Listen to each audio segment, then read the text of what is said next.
नमस्कार दोस्तों, हमारे YouTube चैनल वाइल्ड बायोस्कोप में आपका स्वागत है। दोस्तों, अगर एक आदमी मरने से नहीं डरता तो या तो वो झूठ बोल रहा है या फिर वो गोरखा है। ये लाइन तो आपने कई बार सुनी होगी, पर जो गोरखा रेजिमेंट के बारे में इंफॉर्मेशन और उनकी एक कहानी आज हम आपको बताएंगे वो शायद ही आपने कहीं सुनी होगी। तो दोस्तों, वीडियो शुरू करने से पहले अगर आपने हमारा चैनल अभी तक सब्सक्राइब नहीं किया तो तुरंत इसे सब्सक्राइब करके बेल के आइकन को जरूर दबाएं ताकि ऐसी डिफेंस से रिलेटेड इंफॉर्मेशन आपसे कभी मिस ना हो। दोस्तों, गोरखा रेजिमेंट इंडियन आर्मी के सबसे खतरनाक फाइटर में से एक रेजिमेंट है। आपने कई किस्से सुने होंगे जो इंडियन आर्मी के गोरखाओं की वीरता का खुलासा करते हैं। उनका साहस केवल किताबों और किस्सों कहानियों तक ही सीमित नहीं है, बल्कि एक बार तो खुद हिटलर ने भी कहा था कि if I got the Gorkhas in my side I can conquer the entire globe, जो खुद में ही बहुत बड़ी बात थी। इसके अलावा गोरखा राइफल्स को 3 परमवीर चक्र और कई डिस्टिंग्विश्ड ऑनर्स के साथ इंडियन आर्मी की मोस्ट डेकोरेटेड रेजिमेंट में से एक है। गोरखाली इतने बोल्ड और बहादुर होते हैं कि अगर इनके पास गोलियां खत्म हो जाती है तो वो अपने ट्रेडिशनल हथियार, जो कि एक खुकरी है, उससे दुश्मनों का सफाया कर डालते हैं। इसके अलावा गोरखा नॉर्मली हाई एल्टीट्यूड से आते हैं, जिससे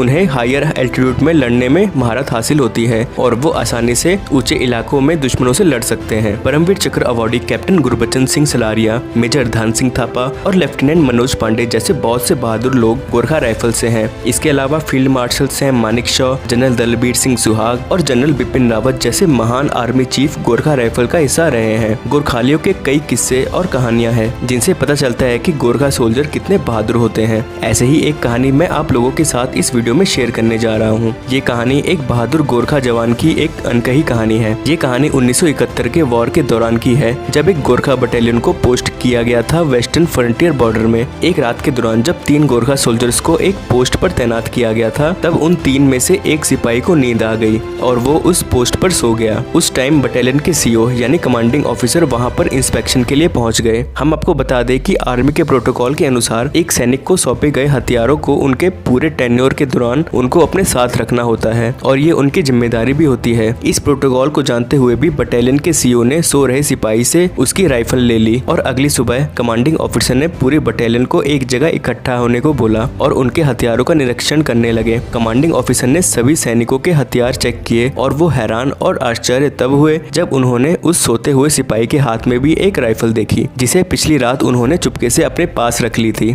कमांडिंग ऑफिसर ने निरीक्षण के बाद उस सिपाही को अपने पास बुलाया और उन्होंने एक मुस्कुराहट के साथ उस सिपाही से पूछा कि उसकी राइफल उनके द्वारा ले ली गई थी, पर तुम्हें ये दूसरी राइफल कहाँ से मिली? फिर गोरखा सिपाही का जवाब सुनकर कमांडिंग ऑफिसर एक पल के लिए शॉक्ड हो गए। गोरखा सैनिक ने बहुत ही बोल्ड और साहसपूर्वक अपने कमांडिंग ऑफिसर को बताया कि सर, मुझे लगा कि मेरी राइफल दुश्मनों ने ले ली है, इसलिए सुबह होने से पहले मैंने लाइन क्रॉस की और अपनी खुकरी से दुश्मन को मार डाला और अपनी राइफल्स को अपने साथ ले आया हूँ। कमांडिंग ऑफिसर अपने गोरखा सैनिक की बहादुरी से हैरान रह गए और उन्होंने उस सिपाही से पूछा कि क्या आपको अकेले लाइन क्रॉस करने में डर नहीं लगा?